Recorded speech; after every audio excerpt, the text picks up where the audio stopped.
আসসালামু আলাইকুম। আজকে আলোচনা করব নৌকার গুণ টানা নিয়ে। ইসাক স্যারের বই থেকে আমি নৌকার গুণ টানাটা আজকে বুঝিয়ে দেব। এখানে দেখো চিত্র দেওয়া আছে, আমরা চিত্রের সাহায্যে বোঝার চেষ্টা করব নৌকার গুণ টানা। তোমরা কি আনুভূমিক উপাংশ আর উল্লম্ব উপাংশ বোঝো? অনুভূমিক উপাংশটা হলো, এখানে অনুভূমিক উপাংশ ধরেছে এফ কস থিটা, যেটার দিক হচ্ছে ওয়ে বরাবর, আর উল্লম্ব উপাংশ হল ওবি বরাবর, যেটা বলে এফ সাইন থিটা। উল্লম্ব উপাংশ সবসময় লম্ব দিকে ক্রিয়া করে, এটা আমাদের বুঝতে হবে, সবসময় লম্ব দিকে ক্রিয়া করে।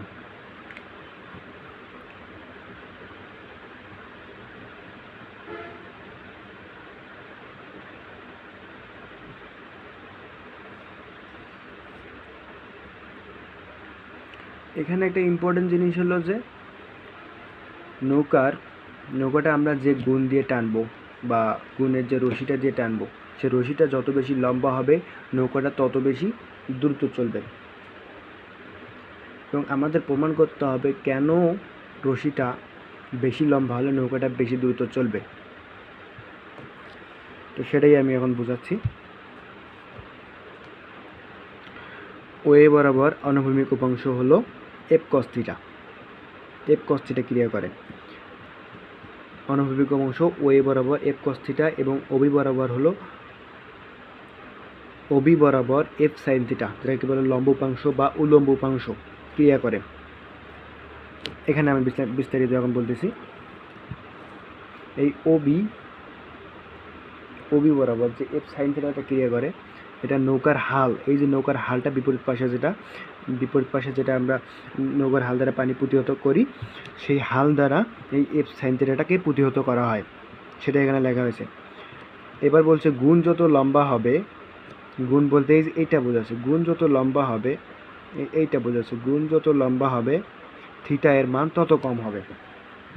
প্রথমে এই গুণটা ব্যবহার করা হয়েছে, এখানে থিটাটা একটু বড় হবে, পরবর্তীতে এই থিটাটা ব্যবহার করেছে, এখানে থিটাটা একটু ছোট হবে বা কোনটা একটু ছোট হবে, সেটাই বলছে যে থিটা এর মান যত কম হবে, তাহলে দ্বিতীয় ক্ষেত্রে থিটা এর মান কম হবে, তার মানে এফ সাইন থিটা এর মানটা কম হবে, তার মানে এফ সাইন থিটা এর মানটা কম হবে। দেখো, যদি তোমার দ্বিতীয়টার ক্ষেত্রে 30 ডিগ্রি হয়, তাহলে এদিকে 60 ডিগ্রি হবে, তাহলে 60 ডিগ্রি সাইন 60 ডিগ্রির মান কত?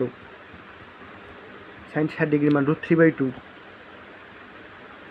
আর প্রথম ক্ষেত্রে এটার ক্ষেত্রে যে থিটাটা, এটা ধরো 60 ডিগ্রি হলো, তখন অপর কোণটা কত হবে? অপর কোণটা হবে 30 ডিগ্রি, তাহলে সাইন 30 ডিগ্রির মান কত হলো? হাফ, তার মানে এফ সাইন থিটার মানটা বেশি হলো, সেক্ষেত্রে হবে না। এখন থিটা এর মানটা কম হবে, থিটা এর মানটা যত কম হবে এফ সাইন থিটার মানটা তত কম হবে, সেটাই বোঝাচ্ছে। থিটা এর মান যখন 30 ডিগ্রি, তখন এদিকে 60 ডিগ্রি হবে, তাহলে সাইন 60 ডিগ্রি মান √3/2, তার মানে হাফের চেয়ে কম, সেটাই বলছে। এফ সাইন থিটার মান কম হবে এবং এফ কস থিটার মানটা তখন বেশি হবে। তখন 30 ডিগ্রি যখন হবে, তখন তুমি কস 30 ডিগ্রির মানটা বসাও, কস 30 ডিগ্রির মানটা তুমি বসাও, তখন কস 30 ডিগ্রির মানটা দেখবে √3/2 হবে, কস 30 ডিগ্রির মানটা তখন বেশি হবে, তখন এফ কস থিটার মানটা বেশি হবে। ফলে অপপৃষ্ঠায় দেখো, ফলে নৌকা দ্রুত সামনের দিকে এগিয়ে যাবে, এটাই বলছে। অর্থাৎ গুণের রশি বেশি লম্বা হলে নৌকা বেশি দ্রুত চলবে, মানে থিটা এর মানটা যত কম হবে এফ সাইন থিটার মানটা তত কম হবে এবং এফ কস থিটার মানটা বেশি হবে। সাইন থিটার মান কম হলে অপর দিকে কস থিটার মান বেশি হয়, এটা তো তোমরা জানো।